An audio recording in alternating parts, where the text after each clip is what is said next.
Manx Radio's Update with Beth Espy.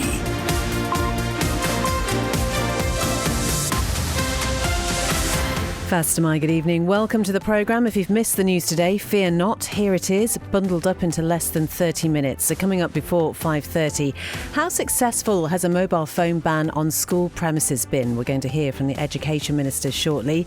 What is Moneyval and why is it so important for the Isle of Man? It was something that was discussed by the Chief Minister on Man in Line today.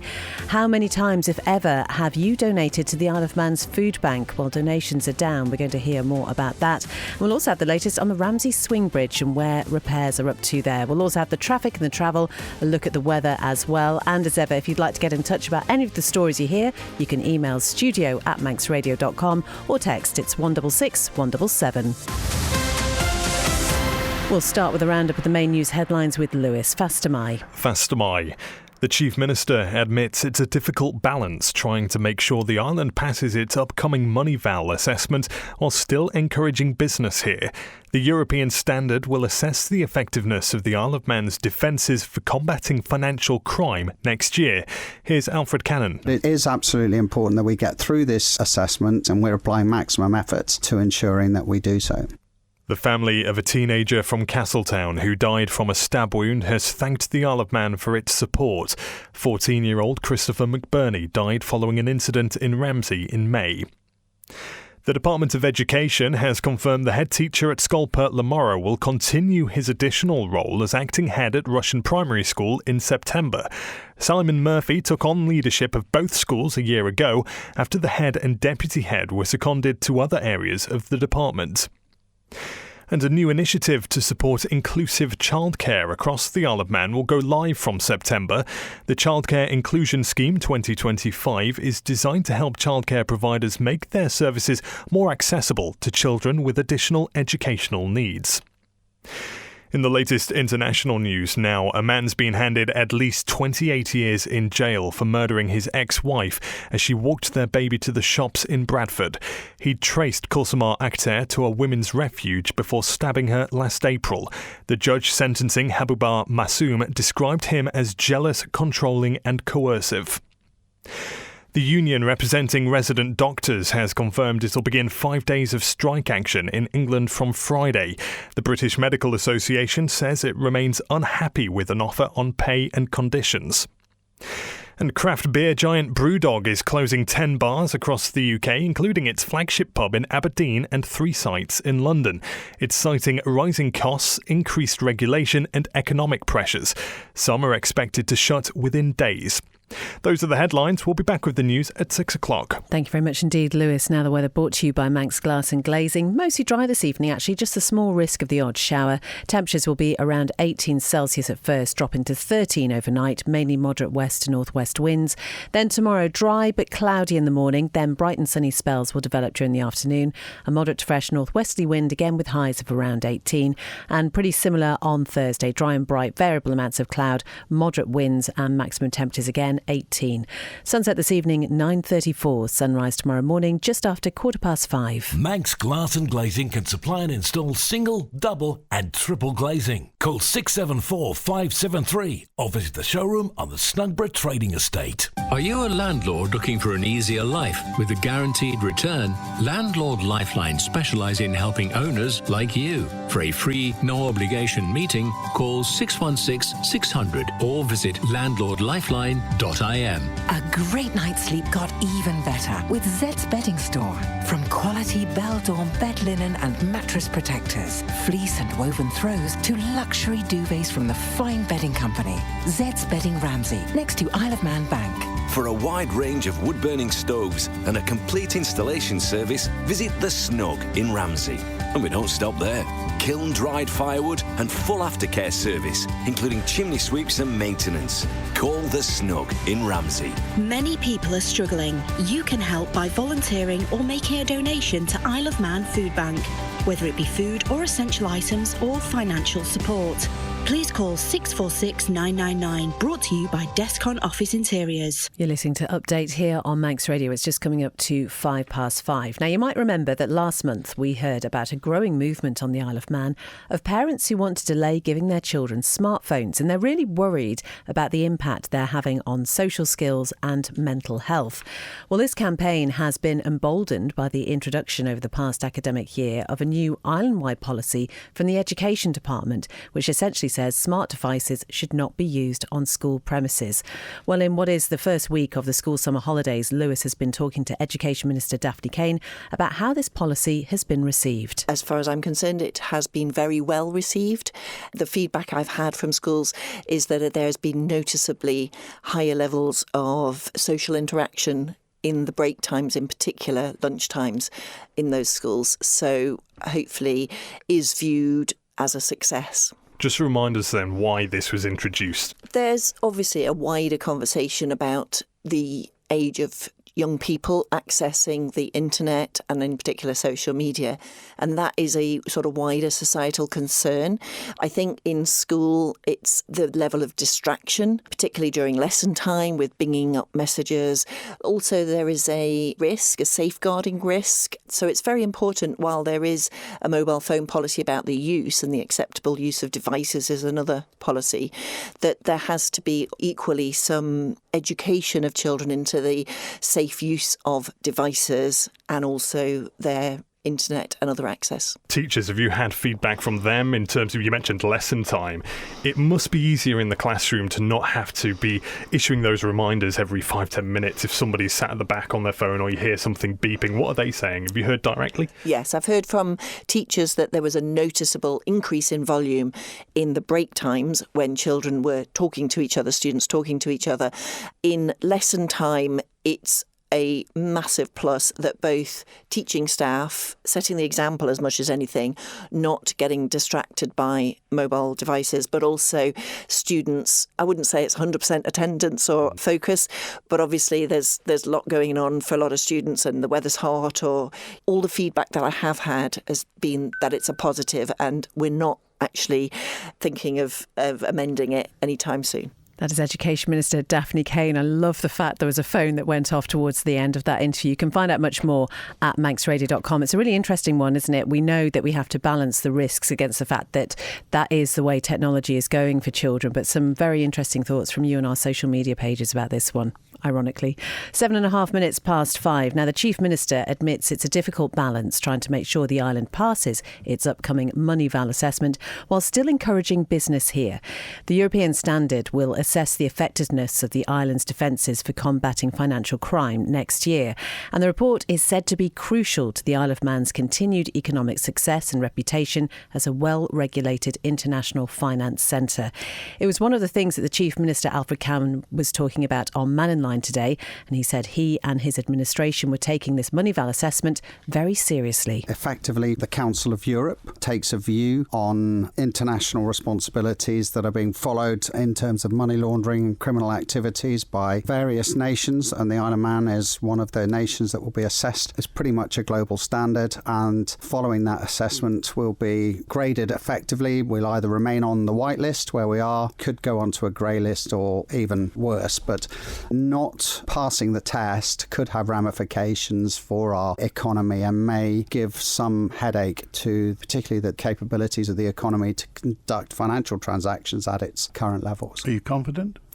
Look, we're working really hard to make sure that the Isle of Man is in the best possible shape to pass this assessment. That does involve making sure that the regulators are working properly to ensure that the various sectors, financial services sector, the gaming sector in particular, are properly being overseen, are properly regulated, are properly audited.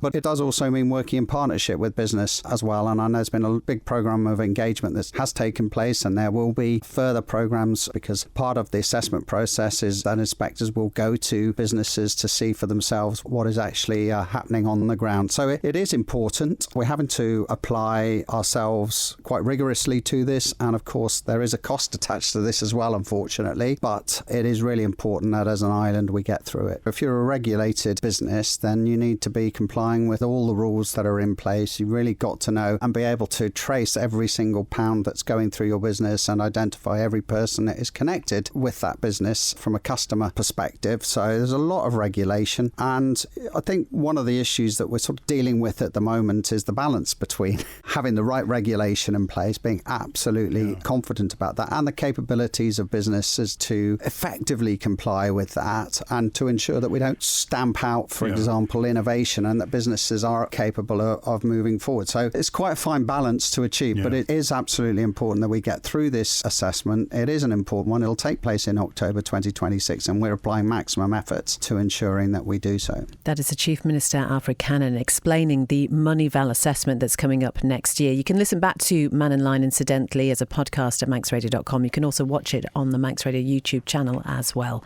10.5 minutes past 5. Now, donations to the Isle of Man Food Bank are declining at a time when help is reported to be needed more than ever. John Moss has been to the centre of operations to speak to CEO Neil Mellon. I had been doing some research to see not we had to have one. I was going out to prove that we didn't need one, and then discovered actually, yes, we absolutely did. We're so well supported by companies such as Marks and Spencer's, Tesco, the Cooperative, many others, Robinsons. We have some really good quality stuff, which you'll see as we go around. So people come here, basically people who need help? People who need help find that they're in a crisis will come here, either referred by a professional, that could be somebody from the courts, prison, probation, or Department of Education, teachers, educational officers, or a dinner lady, grandmothers ringing up but concerned about their children or their own adult children or grandchildren. It can be anywhere. Neil showed me round the food bank's operation next to the creamery in the former Isle of Man farmers' offices. Things like crock pots here, quite a few of these. Well, who are these for? These are for our clients when we have been working with them for a while and we know that they don't have access to cooking facilities, or if they have major fuel problems and they're behind with their payments, we know that we can get them onto a crock pot. It's a lot more economical than using an oven. You put an awful lot of research into this.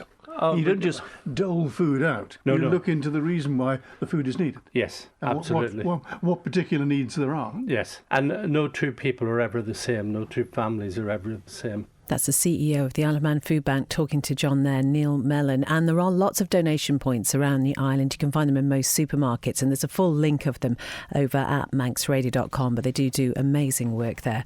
12.5 minutes past 5, and a Ramsey commissioner claims there's been a lack of positive information about the swing bridge since it was closed for maintenance. Stuart McGuinness said during a Q&A session on Facebook that it could feel like Ramsey was the last to receive funding or was given a second-class budget. It's been 6 months of no vehicle access and real lack of any sort of positive information. I don't want to be overly negative about this, but as I sort of said in my post earlier this week, that I do worry that it's going to become pedestrianised permanently. Obviously, maintaining that structure as a roadworthy bridge is expensive for the DOI. I can understand why they would not want to spend it, but I think it's not just a convenient access point for vehicles, it's also an important access point to hold on to for when we have issues with the Stone Bridge. I'm not suggesting that it's going to collapse anytime soon, but it's going to need maintenance. It's got utilities running through it, and it's a road surface as much as anything else. I don't think they've run out of money. I just don't think and this is pretty logical, they wouldn't have a budget every year to fix the swing bridge for a hole. So it's going to come out of whatever budget appears from, and that's that. But also, it's not just money. It is the fact that it's a registered structure. I think that's a bit of a cop-out, but I can understand why that just complicates things and adds a bit of a layer of delay. But 6 months, the road is no longer usable. That, to me, should be getting fixed faster than 6 months. And it's up to us, not just Ramsden, not just me, Ramsden commissioners, but the people of Ramsey to kind of keep that pressure up so that they know that it's not going to be just acceptable to leave it unusable. That's the way I would see things. That is Ramsey Commissioner Juan McGuinness. Coming up to 5:15, we had a message from Phil about the food bank to say, I've got into the habit of putting at least one item a week into the food bank basket at the supermarket, usually rice, pasta, canned food or sometimes toiletries. Phil says, I often used to forget purchasing something extra in the past, but now it is part of my routine. Maybe, he says, they should have some reminders in the aisles which may help to increase donations. Manx Radio Travel, driven by Quayside Tyres and Service Centre. Well, nothing to report on the police pages, which is always good. There are some traffic lights and things like that to be aware of. Around St Ninians, the light system there is being replaced. So there are temporary lights and all the filter lanes are out of operation, but access to the petrol station is being maintained. Going to take around 4 weeks or so, that. Also temporary lights on Woodburn Road at the Albany Road junction. That's for bus stop improvement works. Finch Road, remember, closed between St Barnabas Hill and Christian Road. And in Braddon, there are temporary lights in the Braddon Road. That's just between the hospital roundabout and the Strang for resurfacing. And just again, another reminder about the main road from Peel to St John's. That will be closed again tomorrow between 9:30 and 3. That's for road stud installation. There are diversions in place. All looking good down at the airport and at the steam packet as well. The Manxman's due into Douglas at around about 6. The Manannan on its way to Liverpool, getting there around 20 to 6. And the Manannan then will be heading back to Douglas at 7:15. And the Manxman heading to Heysham at 7:45. Quayside Tyres and Service Centre with 1 year's free engine warranty from Castrol. Get more with Quayside. This is Update on Manx Radio, 16 minutes past 5. Right, I'm going to blow your mind with a load of figures now, so just keep listening. First of all, more than 6,200 sanctions were issued to Isle of Man taxpayers in the past financial year for allegedly failing to declare all their income.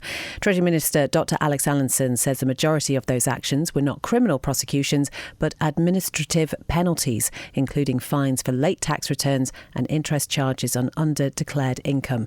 Amy has the details. The figures were disclosed in response to a written Tynwald question from Ramsey MHK Laurie Hooper and cover both income tax and national insurance related offences, as well as benefit fraud cases.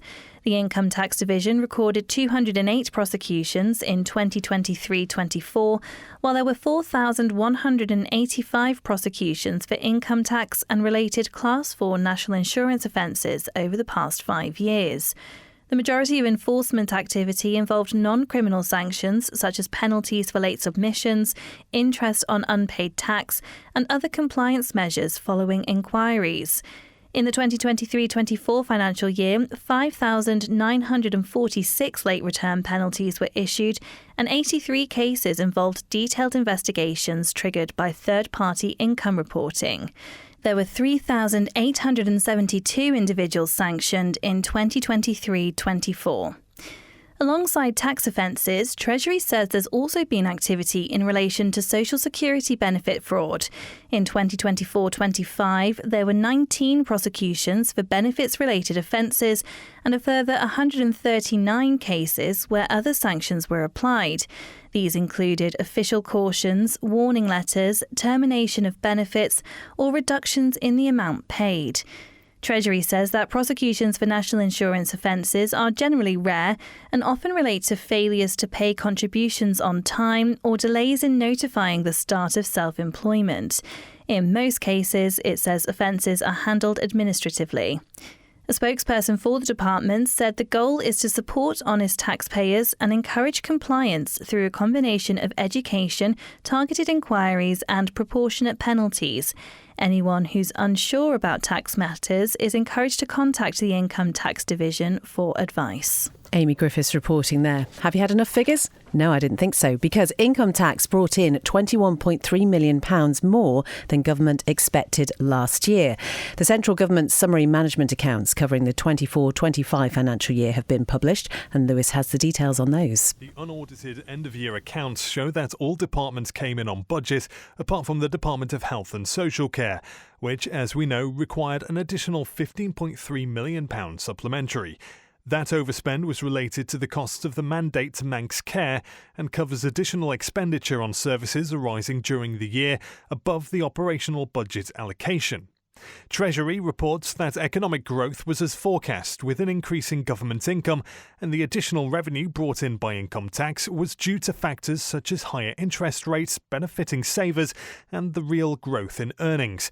It adds, with the successful finalisation of the FIRSA calculations announced in March, there's now more certainty regarding income for the next 5 years, and an accounting provision of £51.5 million was able to be released back to reserves. Treasury Minister Alex Allinson says the publication of the full-year summary is designed to provide transparency around how the Isle of Man government has performed against the budget over the previous financial year.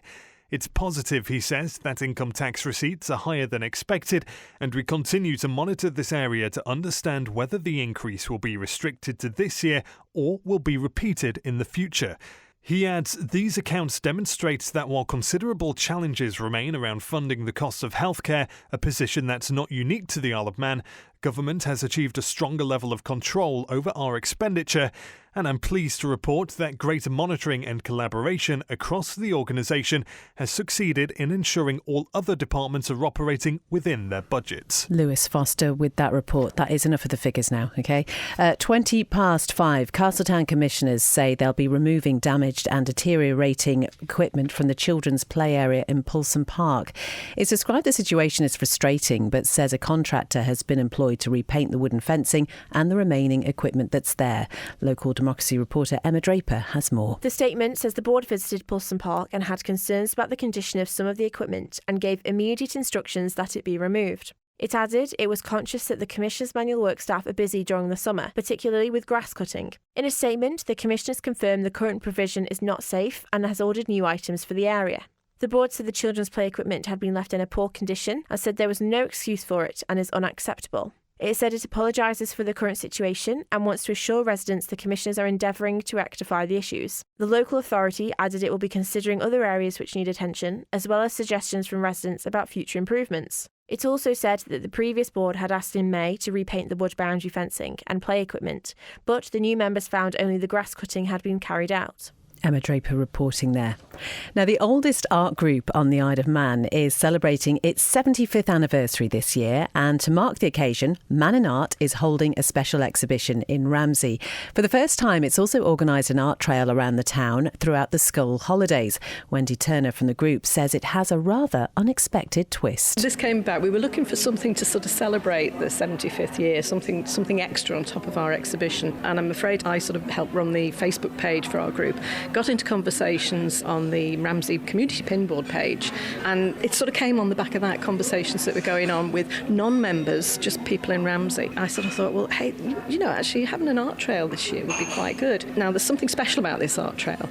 It's going to run to the 22nd of August, so it's running for 5 weeks of the school summer holidays. So the idea, obviously, is for families bring their children. It's free, so they can spend an hour or so wandering around the street in Ramsey. It's going to be 20 A4 size works of art done by our members, placed in shop windows, and each one will be numbered. The idea is that children will come along, pick up the leaflet and make note of which numbers where, pop their name and details on, and there's a prize draw when it's all finished. But the rather unique and special thing about this is that all these paintings are known masterpieces. They will be recognised. There are versions, of course, so they're not necessarily going to be the standards of, masterpieces all the same. Well, I don't think we could, give Rembrandt a run for his money, but we've tried. But each painting is rather special because it's going to feature Thomas, the Ramsey Town Cat. So I hadn't heard of Thomas, the Ramsey Town Cat. Oh no, Thomas is very special. He was actually awarded the Freedom of Ramsey a few months back now at an official ceremony at the town hall. That's Wendy Turner from the Man and Art Group. I can't believe Howard had never heard of Thomas the Cat. Honestly, you have to go to the Manx Radio website and see some of those photographs. They're utterly brilliant, and that trail would be a great thing to do this summer. Well, something else that's happening this summer is Manx Grand Prix, just weeks away, starting on the 17th of August. And this year there's a longer schedule, which has been very well received by racers and fans alike. Here's Chair of the Manx Motorcycle Club, John McBride, Treasurer Ned Bowers, and first Vice Chair Jim Hunter, explaining why this new schedule isn't just good for the MGP. It works well for the Classic TT as well, because all those guys that the department are keen to encourage, like Davey Todd and Dean Harrison, who would otherwise be riding at Cadwell Park for the British Superbike on the Monday, they will be at Cadwell Cadwell Park, but they're free to come over to the Isle of Man to compete in the classic TT races. So it works for both parties. Yes. So. Having the longer meetings taking a lot of pressure out of it for not only the riders but the officials as well, and it'll probably go well with businesses in the island who will see a greater opportunity for people in shops and the pubs doing whatever they like to do. To circulate and hopefully spend money. There are other events that are going on outside the racing side of things as well, aren't there? I've been working on a programme. So part of the programme is what's on, so I could run through a few things if you wanted me to. There are trials on, if you're into trials riding. There's motocross meetings on. Of course, there's the Vintage Motorcycle Classic Manx Rally, which has events scheduled throughout the 2 weeks. There's the Joe Dunlop Cinema, Joe Dunlop Lap, Joe Dunlop Museum. I think there's an air display as well. It's the RAF Typhoon display is going to be taking place on the Thursday. Manx Grand Prix presentation at the Villa Marina. Lots of musical activities on. Derby Day on the Sunday, which Lee Bartram is organising at the moment, so that should be a great day. There's at the end of the fortnight, there's the classic 2-day trial. Of course, Peel Day. Yes. The Moddy Doo Motorcycle Club have got an event on Thursday, and the Lease Museum, that's Bob, Wobbly Bob, he's taking all his bikes out of the museum on the Thursday, the 19th, I think it is. And he calls it the Sound of Thunder, and he closes off the promenade and starts all the bikes up, makes lots of noise. That is Jim Hunter, who's the Vice Chair of the Manx Motorcycle Club. We also heard from Ned Bowers and John McBride as well. You can hear much more in the latest edition of Journey to a Dream, which you can find wherever you get your podcasts. It is sport time now. Good evening to Darren. Good evening. Starting with rugby, where tributes are being paid to a sportsman and community figure from the west of the island. Rugby club Western Vikings said it was deeply saddened to learn of the death of its former player Nigel Rawlinson. The team says he remained a keen supporter after his playing career, who also was always involved in fundraising events. Nigel was also the club captain at Peel Golf Club and chair of the Peel Viking Longboats. The club says its thoughts are with Nigel's family and friends at this time. In tennis, Isle of Man star Billy Harris was knocked out of the Washington Open last night. He was defeated in straight sets to fellow British player Cameron Norrie. This was the first match for Harris since his appearance at Wimbledon, where he won his first Grand Slam match. In football, an English Premier League side have announced the signing of a former Ireland goalkeeper. Isaac Allen, formerly of St John's United, has joined Sunderland AFC's under-21 squad for the new season. The 18-year-old joins from Lincoln, where he made a name for himself as the first-choice goalkeeper for their under-18 side. He was also the key part of a squad that lifted the under-17 Floodlit Cup and was named on the bench for the League One fixture against Bristol Rovers. Sunderland Academy manager Robin Nichols said he had a good build for a goalkeeper and has already shown some of the key attributes we look for in that position. And finally, the Isle of Man Classic TT has announced its entertainment schedule for fans outside of racing. Hoping to bring festival vibes to the event, live music and exhibitions will span the 9 days. A Joey Dunlop tribute will take centre stage to celebrate 25 years since the King of the Road's last TT win in the 2000 Formula 1. Running from Wednesday 20th to Friday 29th of August, the Joey Dunlop pop-up exhibition will feature a collection of memorabilia from that race. The exhibition, which includes a cinema, will be at the Classic TT Fan Zone. Darren, thank you very much indeed. And in the past hour, the Isle of Man Fire and Rescue Service has also posted a tribute to Nigel Rawlinson. They say Nigel was a larger-than-life character who proudly served as a firefighter at Peel Fire Station for over 20 years. A well-known and highly respected figure within the local community, his dedication and service leaves behind a lasting legacy and many cherished memories. They say their thoughts are with Nigel's children, family and friends at this difficult time. That is all from Update this evening. Thank you very much for your company. Coming up next, it's Countryside with Simon and Kiri, then Greatest Hits with Chris Kinley. At 9, join John Barker for the Folk Show, and then Dave Moore will be here with After Hours from 10. Whatever you're doing this evening, have a good one. We'll talk to you again tomorrow.